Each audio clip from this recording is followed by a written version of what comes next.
Hello and welcome to SKB shots. Day 2 చాలా సేపు వర్షం కారణంగా వెయిట్ చేయాల్సి వచ్చింది. అఫ్ కోర్స్ వెయిట్ చేయకుండా చాలా మంది ఆస్ట్రేలియా బంగ్లాదేశ్ మ్యాచ్ చూసుంటారు, వేరే విషయం. కానీ ఆ తర్వాత కూడా వెయిట్ చేయాల్సి వచ్చింది. ఓవరాల్ 43 ఓవర్స్ హ్యావ్ బీన్ బోల్డ్.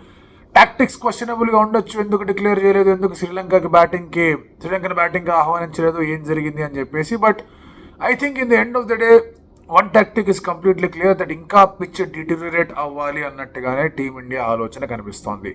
మరి can they race against the weather and reach victory? దాని గురించి మాట్లాడుకునే ప్రయత్నం చేద్దాం. Let's get started. Firstly, before this match started, ఒక రకంగా చెప్పాలంటే కనుక ఒక కొత్త హోప్ అనేది వచ్చిందనమాట. That Australia can also be defeated at home.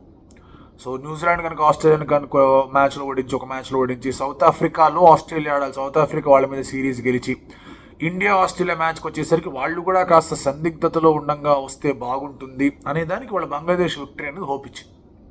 ఆ హోప్ ఇచ్చినంత మాత్రాన మనం ఏదో మంచి సిట్టింగ్ ప్రిటీ పొజిషన్లో అయితే లేవు. We have to struggle, we have to win 6 out of 9 games. ఆ లెక్క ఆల్రెడీ మాట్లాడుకున్నాం. ఆ 6 out of 9లో ఇక్కడ కమాండింగ్ పొజిషన్లో ఉన్నాం. వాడు కమాండింగ్ పొజిషన్లో ఉన్నా కూడా will have to take 20 wickets. ఆ 20 wickets చేయాలంటే ఎన్ని ఓవర్ కావాలి? సరే, లెట్ us say 120 overs కావాలి. 120 overs మనకి దక్కుతాయా? ఇవాళ చాలా ఓవర్లు ఎగిరిపోయింది. నిన్న 17 ఓవర్లు ఎగిరాయి, ఇవాళ దాదాపుగా 45 ఓవర్లు ఎగిరాయి. సో ఆల్రెడీ 62 overs కాన్. రేపు ఎల్లుండి కూడా వర్షాలు ఉన్నాయి. సో ఈ పరిస్థితుల్లో can we get those 120, 130 overs? ఆ 120, 130 ఓవర్స్లో మీరు అబ్జర్వ్ చేస్తే కనుక న్యూ బాల్, ఆ స్పిన్ కానీ, ఆ గ్రిప్ కానీ, ఆ టర్న్ కానీ అది న్యూగా ఉన్నప్పుడే ఉంది. ఇప్పుడు 10-15 ఓవర్స్ ఉన్నప్పుడే ఉంది. ఆ తర్వాత మళ్ళీ కొంచెం సాఫ్ట్ అయిపోతుంది, అడ్జస్ట్ క్యారీ అవ్వట్లా. సో ఇలాంటి పరిస్థితుల్లో it is an uphill task. Probably దానివల్లే India wanted the pitch to further deteriorate. మళ్ళీ బ్యాటింగ్కి రాకూడదు, ఇంకా వాళ్ళు బౌలింగ్ చేసేయాలి, వాళ్ళని ఆల్అౌట్ చేసేయాలి అనే ఆలోచనలోనే ఉన్నారు. నాకేమనిపించిందంటే ఇవాళ అట్లీస్ట్ ఒక 6-7 ఓవర్స్ ఉండగా వాళ్ళకి బ్యాటింగ్కి దింపుంటే బాగుండేది. కానీ అలాంటి ఇండికేషన్స్ రాలా. ఇప్పుడు అలా ఆలోచిస్తున్నారు అంటే కనుక గట్టి కొట్టాలి, లేకపోతే కనుక అగ్రెసివ్గా ఆడాలి. సిరాజ్ వచ్చేద్దరికి పెద్దగా అగ్రెసివ్గా ఆడినట్టు వడనిపించలే, రైట్? సో ఇవాళ when the day started, Rishabh Pant, Devdutt Padikkal wait చేశారు, ఆడుకుంటూ వచ్చారు. న్యూ బాల్ వచ్చింది, అటాక్ చేద్దాం అనుకున్నాడు. కేశరాకి ఫస్ట్ వికెట్ వచ్చింది, రిషబ్ పంత్ ముందుకు వచ్చి కొట్టే ప్రయత్నం చేశాడు, అవుట్ అయిపోయాడు. అండ్ ఆ తర్వాత KL Rahul came in to resume his innings. KL Rahul నిన్న 77 వద్ద రిటైర్డ్ అవుట్ అయిపోయి వెళ్ళిపోయాడు. వాళ్ళు వచ్చాడు, పెద్దగా యాడ్ ఏం చేయాలి, 82కి అవుట్ అయిపోయాడు. అదే కేశరా బౌలింగ్లో ఫ్లిక్ కొడదాం అనుకున్నాడు, ఫార్వర్డ్ షార్ట్ లెగ్లో చాలా మంచి క్యాచ్. ఆ తర్వాత ఒక పార్ట్నర్షిప్ లాంటిది ఏర్పడింది. ఇట్ వాస్ గోయింగ్ వెల్ లాగా కనిపించింది అక్కడ. దేవదత్ అండ్ అలాగే ధ్రువ్ జురెల్ మధ్య. Devdutt once again cross 150, was looking very very good. And Sri Lanka కూడా వాళ్ళ ఫీల్డ్ సెట్స్ పరంగా వాళ్ళు ఏం పెద్దగా తేడాలు ఏం చేయలేదు భయ్య, సీరియస్లీ స్పీకింగ్. 3/4 మిడాన్ని పెట్టారు. ఒక బాల్ 2 బాల్ కాస్త వెనక్కి జరిపారు. ఆ వెనక్కి జరిపిన బాల్నే క్యాచ్ పట్టుకొని వికెట్ వచ్చింది Rishabh Pant. That's different story. But otherwise left arm bowler Prabath Jayasuriya, వాళ్ళ మేజర్ బౌలర్, ఎవరైతే వాళ్ళకి ఎక్కువ వికెట్లు కూడా తీశాడో, అతను వచ్చినప్పుడు లెఫ్ట్ హ్యాండ్ బ్యాటర్స్కి ఫుల్లీ డిఫెన్సివ్ ఫీల్డ్ హాయిగా ఆడేసుకున్నాడు దేవదత్ పడికల్. అతను ఎప్పుడైతే స్లిప్ తర్వాత ఒక చిన్న షార్ట్ లెగ్ లేకపోతే లెగ్ గెలి పెట్టాడో తన ఫ్రంట్ ఫుట్కి వచ్చి ఆడే ప్రయత్నం చేశాడు. ఆ బాల్ టర్న్ అవ్వలేదు, విద్యాం వెళ్ళిపోయింది, స్టంప్ అవుట్. 100 వస్తుందేమో అనుకున్నాం, దేవదత్కి రాలా. బట్ 100 రాకపోయినా కూడా క్రికెట్ టీం అంతా కూడా స్టాండింగ్ ఓవేషన్ ఇచ్చింది. చాలామంది క్రికెట్ అభిమానులు కూడా దే ఫెల్ట్ రియలీ హ్యాపీ, ఎందుకంటే అలాంటి నాక్ ఫ్రమ్ నంబర్ 3 వచ్చి చాలా రోజులైంది. సో 167 ఇక్కడ దేవదత్ అవుట్ అయిపోయాడు, స్టంప్ అవుట్ అయిపోయాడు. ఆ తర్వాత మళ్ళీ జడేజా అవుట్ అయిపోయాడు కేశరా బౌలింగ్లో. ఆ తర్వాత మానవ్ సూతార్ అండ్ ధ్రువ్ జురెల్ మధ్య చాలా ఇంపార్టెంట్ పార్ట్నర్షిప్ వచ్చింది. This is where I felt India attack చేయాలి కదా. నేను జడ్డు కూడా వచ్చిన తర్వాత కొంచెం టైట్ అయిపోయాడు అనిపించింది. జనరలీ జడ్డు అట్లాగే ఆడతాడు కదా, టైం తీసుకొని ఆడాడు, ఆ తర్వాత అటాక్ చేస్తాడు. So clearly there was no brief or there was no plan of declaration. Suthar and Jurel ఆడుతున్నప్పుడు కూడా ఏమైనా డిక్లరేషన్ సైన్స్ ఏమైనా వస్తాయంటే లేవు. డ్రింక్స్ బ్రేక్ తర్వాత 1 hour ఆడాలి. ఆ 1 hourలో దాదాపుగా 12-13 overs ఉన్నాయి. సరే, ఒక 3-4 ఓవర్లు ఆడి ఏమన్నా బ్రేక్ ఇస్తారా? They have go at 6-7 overs ఏమన్నా వేస్తారా? 1-2 వికెట్లు ఏమైనా తీసే ప్రయత్నం చేస్తారంటే అది కూడా జరగాల. అండ్ ధ్రువ్ జురెల్ 50 కొట్టినప్పుడు కూడా వీళ్ళందరూ వాళ్ళ వార్మప్ కిట్స్లోనే ఉన్నారు. వాళ్ళు ఎవరు కూడా వెయిట్ చేసుకోవాలి, శుభ్మన్ గిల్ కానీ మిగతా వాళ్ళు ఎవరు కూడా కానీ. సో ఐ థింక్ నా ఇండికేషన్ అనేది లేదు. ప్రాబబ్లీ ఫుట్ మార్క్స్ ఇంకొంచెం ప్రామినెంట్గా పడాలి, ఎక్కువ అవ్వాలని ఆలోచించారు. పిచ్ ఇంకొంచెం స్క్వేర్గా టర్న్ అవ్వాలని చెప్పేసి ఆలోచించుకుంటూ వచ్చారు. ఇప్పుడు కూడా మనం మాట్లాడుకుంటే కనుక షార్ప్ టర్న్ లేదు, ఓన్లీ పర్టికులర్ లెంత్లో కొంచెం రెవల్యూషన్స్ ఉండి హైయామ్ బౌలింగ్ వేసే వాళ్ళకి షార్ప్ టర్న్ ఉంది. కానీ నార్మల్గా కనుక వేస్తే ఫ్లైట్ వల్ల డిసీవ్ అవ్వడం అట్లాంటివి కూడా ఏం కనిపించలేదు. దానివల్ల టర్న్ అయినా కూడా దాన్ని బాగానే ఆడేస్తున్నారు. సో చాలా తక్కువ షార్ప్ టర్న్ కనిపించింది. అండ్ అలాగే పేస్ ఆఫ్ ది వికెట్ కూడా లేదు షార్ట్ టర్న్ అంటే దాని అర్థం అదే.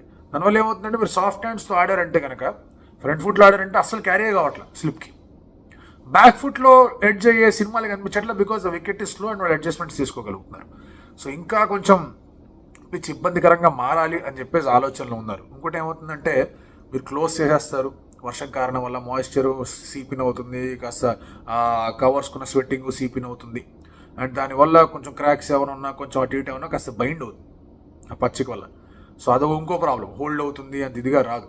సో కొంచెం రోల్ వాడి తర్వాత అది చేసి కొంచెం సన్ వచ్చిన తర్వాత మెల్లమెల్లగా ఇంపాక్ట్ అనేది కూడా కనిపిస్తుంది అనమాట. సో దాని గురించి వెయిట్ చేశారేమో అని అనుకోవాలి.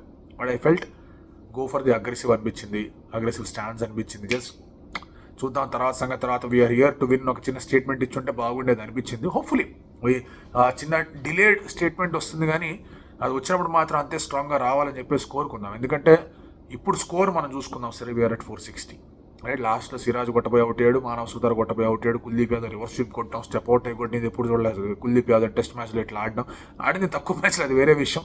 బట్ లాస్ట్లో కాస్త ఎంటర్టైన్మెంట్ అనేది ఉంది. నా ఓవర్ నైట్ డిక్లేర్ చేస్తారా లేదా 2-3 ఓవర్లు ఆడి డిక్లేర్ చేస్తారా అనేది చూడాలి. ఒకవేళ ఓవర్ నైట్ డిక్లేర్ చేశారంటే కనుక ఆ ఫ్రెష్ స్టార్ట్ అనేది అగైన్ వచ్చే అవకాశం ఉంటుంది. లేదు ఓవర్ నైట్ డిక్లేర్ చేయకుండా ఒక 2 ఓవర్లు ఆడి అప్పుడు డిక్లేర్ చేస్తారా, జస్ట్ ఇన్ కేస్ వాళ్ళకి ఏం ఇండికేషన్స్ ఇవ్వకుండా అలా మేము వస్తున్నాం మేము బ్యాటింగ్ చేస్తాం అన్నట్టుగా వచ్చి డిక్లేర్ చేస్తారా. ఈవెన్ ఫస్ట్ ఓవర్లోనే వికెట్ పడినా కూడా వాళ్ళు మళ్ళీ వెళ్ళాలి. సో ఐ థింక్ ఆ చిన్న ట్రబుల్ పెడతారా అనేది ఇట్స్ అన్ ఇంట్రెస్టింగ్ కాల్. రెండోది ఏంటి అంటే కనుక 83% ఆఫ్ రెయిన్ అని చెప్పేసి కొన్ని వెదర్ ఫోర్కాస్ట్ అయిన చెప్తున్నాయి. 83% ఛాన్సెస్. ఇవాళ 40% అన్నారు, సగం డే ఎగిరింది. నిన్న 70% అన్నారు, ఎగిరినా కూడా మళ్ళీ కుడ్ ఫిగర్ థింగ్స్ అవుట్. ఈ మధ్యాహ్నం పూట కొంచెం టైం దొరుకుతుందని చెప్పేసి వెదర్ ఫోర్కాస్ట్ గ్రూప్స్ చెప్తున్నాయి. సో దాని మీద ఎంత టైం మిగిలింది, ఏం చేద్దాం అనుకుంటున్నారు అనేది కూడా చాలా ఇంట్రెస్టింగ్ ఉండబోతుంది. ఒకటి, India will be under pressure to take 20 wickets. ఆ 20 వికెట్స్ తీసుకోవాలంటే క్లోజ్ ఇన్ ఫీల్డర్లు చాలా జాగ్రత్తగా ఉండాలి. ఎస్పెషలీ మీకు గల్లీ ఫీల్డర్స్ ఎవరైతే ఉంటారో, ఎస్పెషలీ స్పిన్నర్స్కి కొంచెం ముందు నుంచాల్సిన అవసరం కనిపిస్తుంది. ఆ ఫార్వర్డ్ షాట్లతో పాటు ఒక చిన్న బ్యాక్వర్డ్ షాట్లు కూడా కొంచెం ముందు ఉండాల్సిన అవసరం కనిపిస్తుంది. ఇఫ్ ద వికెట్ అది ట్రావెల్ అవ్వట్లేదు, సరిగ్గా బాల్ క్విక్గా లేదు అంటే కనుక. అండ్ అలాగే one of the fast bowler should do well. ఇవన్నీ కూడా మిస్ అయ్యాయి శ్రీలంక బౌలింగ్లో, అందుకే అన్ని రన్స్ కొట్టగలిగారు. సో ఇక్కడ ప్రభాత్కి 4 వికెట్లు వచ్చి ఉండొచ్చు, probably might take 5 wicket haul. But ఆ 5 వికెట్ హాల్ వల్ల నిజంగా శ్రీలంకకి ఏమైనా ఉపయోగం వచ్చిందంటే కుదరలా. You should have bowled much better. కేశరా నేనంతా కూడా చాలా రన్లు ఇచ్చాడు, ఇవాళ కూడా 100 పరుగులు ఇచ్చేసాడు. బట్ ఆ తర్వాత ఎప్పుడైతే తన న్యూ బాల్ వచ్చిందో, కంట్రోల్ వచ్చిందో, he was even more difficult to face. So కొంచెం జాగ్రత్త పడాలి టీమిండియా. ఎందుకంటే you cannot just keep dominating the test match and weather కారణంగా బొక్కలు పడ్డాయంటే ఇక చేసేది ఏమీ లేదు. We lost our ground south ఆఫ్రికాకి అగేన్స్ట్గా. ఈ 20 వికెట్లు తీయాలి. చూద్దాం, హోప్ఫుల్లీ రెయిన్ అంతగా అంతరాయం కలిగించకుండా ఉంది అంటే కనుక tomorrow can be a very good day అనిపిస్తుంది. ఇవాళ అగైన్ మనం మాట్లాడే 7 వికెట్స్ పడ్డాయి, 288 ఫర్ 2 నుంచి 460 ఫర్ 9. ఏంటి ఇది ఒక రకమైన కొలాప్స్ అని ఆలోచించవచ్చు. But it's a combination of many things. Waiting, ఆ తర్వాత కొంచెం బెటర్ బౌలింగ్ అండ్ ఆ తర్వాత కొంచెం షాట్లు కొట్టే ప్రయత్నం చాలానే జరిగాయి. ఇవాళ శ్రీలంక కూడా ఆడి ఒక 2 వికెట్లు పడుంటే కానీ ఇంకా హ్యాపీగా ఉండేది situation. Right now I think it is a safer route ఎంచుకుంటున్నారు India than an aggressive route. Hopefully ఆ సేఫ్ టు అగ్రెషన్ ట్రాన్సిషన్ అనేది తొందరగా జరిగిపోవాలి రేపు డే 3 రోజున అని చెప్పేసి కోరుకుందాం. Today again belongs to Devdutt Padikkal. చాలా బాగా ఆడాడు. ధ్రువ్ జురేల్ గాట్ 250. ఎందుకంటే మనం స్టార్టింగ్లో కూడా మాట్లాడుకున్నాం, that is just playing as a batter, కీపర్గా ఆడట్లా. So he will have to make things count. So దానివల్ల ఈ 50 అనేది కూడా చాలా అద్భుతమైన నాక్, అది మంచి కాన్ఫిడెన్స్ ఇస్తుంది. గాట్అవుట్ లీడింగ్ ఎడ్జ్ అన్న బాల్ కొంచెం లూప్ అయింది, డైవ్ చేసి పట్టుకున్న డిడిఎస్ ప్రభాత్ బౌలింగ్లో. సో స్పిన్నర్స్ శ్రీలంక నుంచి 74 ఓవర్లు ఇస్తారు జరిగిన 116 ఓవర్లలో. సో అలాంటి ఒక లోడ్ ఇండియన్ స్పిన్నర్స్ కూడా ఎత్తుకునే అవకాశాలు ఉన్నాయి. 3 స్పిన్నర్లు ఉన్నారు. మరి ఏ విధంగా వాడతాడనేది రేపు మాట్లాడుకుందాం, ఏం జరగబోతుంది అనేది. రెయిన్ లేదంటే కనుక ఒక ఇన్నింగ్స్ అయిపోయే అవకాశాలు ఖచ్చితంగా ఉన్నాయి శ్రీలంక.